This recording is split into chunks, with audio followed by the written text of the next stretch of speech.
à 0,1. Donc on passe à la solution.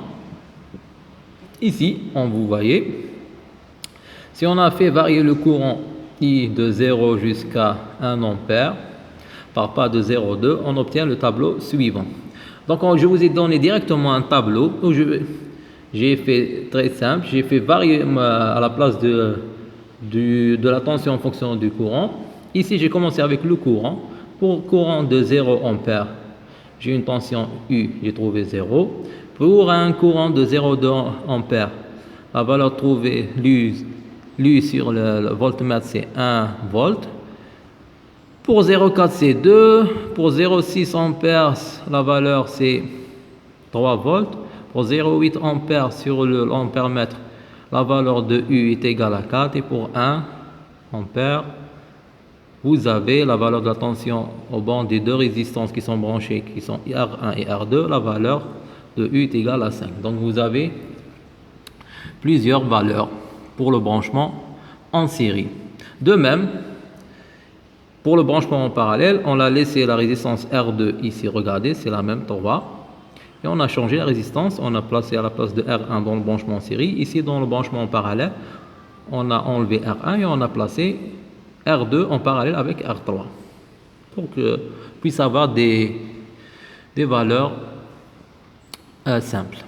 De la même manière, vous avez le tableau de variation de U en fonction de I. J'ai donné I et le I avant et après le U sur l'écran long. On a fait varier ici notre courant de 0 jusqu'à 1 ampère.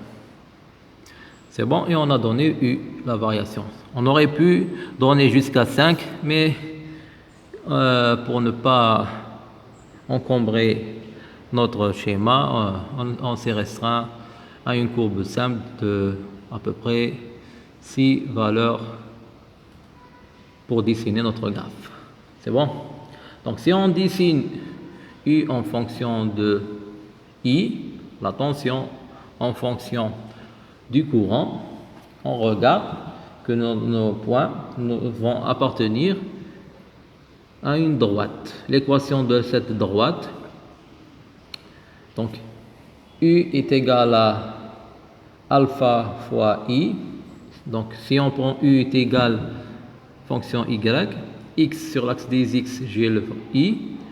Une droite, l'équation de droite, Y égale à AX, parce qu'elle passe par l'origine, le B est égal à 0. Donc, le A, on va l'appeler A ou alpha, on va l'appeler C. Il représente la pente. La pente, je peux le calculer en utilisant deux points de ma droite qui appartiennent à la droite.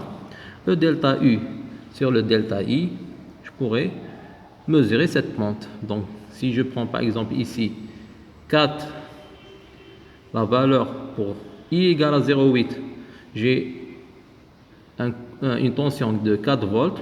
Et pour la valeur de I égale à 0,2, j'ai une tension de 1 volt. Donc 4 moins 1 sur 0,8 moins 0,2, ça vous donne à la fin une valeur de 5 ohms. 5 ohms, donc c'est la résistance équivalente. Donc la pente ici représente directement la résistance équivalente pour le branchement en série. Donc si vous calculez directement pour le branchement en série la pente de la fonction U en fonction de I, ça va vous donner directement la résistance équivalente. Donc la valeur de la résistance équivalente est déterminée grâce à la pente alpha égale à delta U sur delta I. En série, on vous dit, vous avez trouvé 5 ohms, alors qu'en parallèle, il fallait tracer, je vous ai laissé à vous de tracer le graphe. Je n'ai pas tracé le graphe du branchement en parallèle, c'est à vous de le tracer. En parallèle, calculez la pente avec la même méthode. Donc vous allez tracer ces points-là, les voici, pour le branchement en parallèle.